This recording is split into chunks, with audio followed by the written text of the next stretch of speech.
So today I'm going to read you something I wrote titled Slut or Something More, written in August 11th, 2011. And I feel like whenever I look back at a lot of my past blogs, I'll sometimes give myself like a straight side eye or just like cringe, just get the cringe, and I'll be like, oh, I'm so glad we're not her anymore. I'm so glad we don't think that way anymore. I'm so glad we value ourselves more.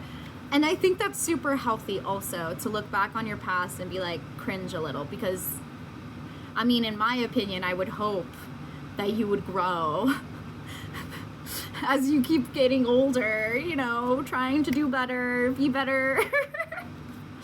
Anyway, so I'm gonna read this to you because one of the things that I pulled from this was that I had kept my curiosity. My inner child, who is very curious, likes asking lots of questions.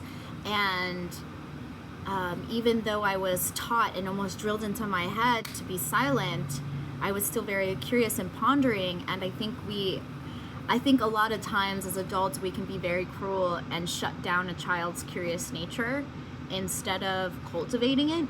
And I think this was how I unconsciously cultivated for myself to keep this aspect of myself alive, because I think this questioner that I am has only gotten deeper as I've aged, because now my questions aren't so simple. Now they're like deep diving into a person's thoughts of like, okay, and why did you do that? And then what about this? And if we had placed this there, how would that happen? And what would it look like if we did this? And like, so I'm proud of that. And it's actually one of, I think, the best parts of my personality, because I can have such amazing conversations with total freaking strangers. Like sometimes I'll just be walking out and I'll just be talking to a cashier, and that day she'll tell me your whole life story, and I'm here, I'm eating it up, I'm listening to every freaking word, and I'm cheering her on with whatever is going on, or being support, or whatever the conversation's leading to. But I don't think I would have this part of my personality where I'm able to like tap in, deep dive, and ask questions, because I think when a person's genuinely curious, people naturally want to share. And I didn't let that die. And this blog talking about this particular concept, which I think you will laugh just like I laughed when I read it, with how you know who I am now versus like this person and her thoughts. It's cute and it's funny. So let me go ahead and read my ponderous mind thoughts. What is a slut? Do we judge them so harshly for having sexual experiences with multiple partners? When did sex, something of such wonderful claimed pleasure, become such a taboo? Do we see a slut as someone who dresses revealing and trashy? Maybe it's us who are judging because so many of us are insecure with our own beautiful bodies. Is a slut someone who cheats? Though a woman who cheats is a cheater, that can't be it.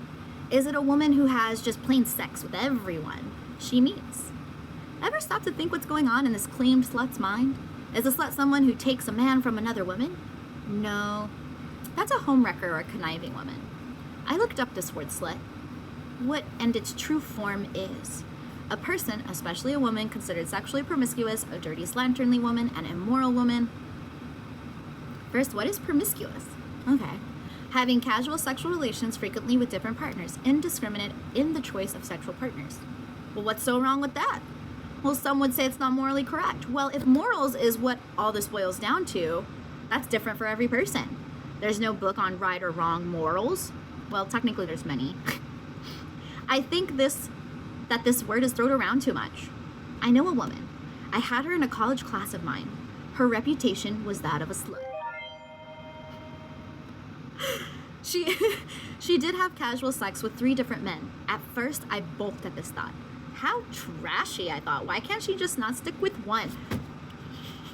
That's the thought I was telling you about earlier. When I read it, I was like, you're a pansexual, polyamorous woman.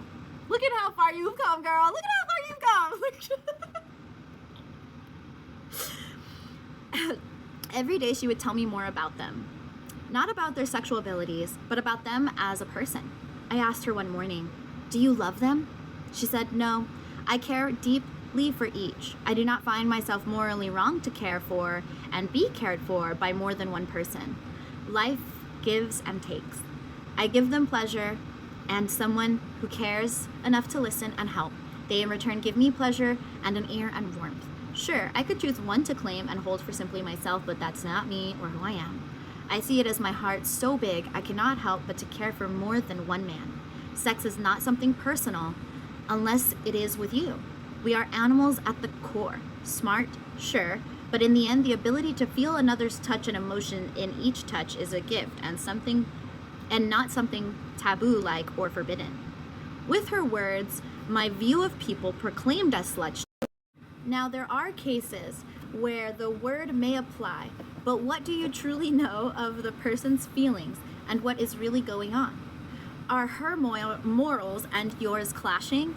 I'm saying that we should not be so quick to throw such a word around unless we know the story. And even if we were told the story, who are we to merely judge when we have not felt what they have?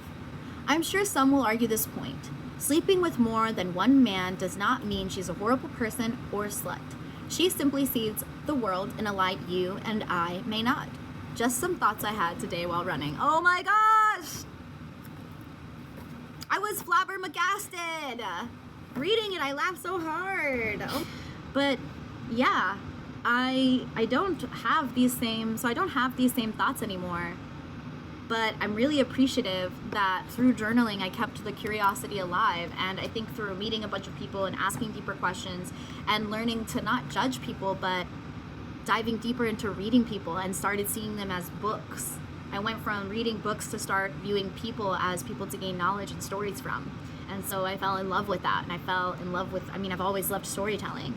So I think subconsciously I kept that inner child part of myself alive through blogging, because maybe I always knew that I wasn't in full alignment with who I am and who I want to be.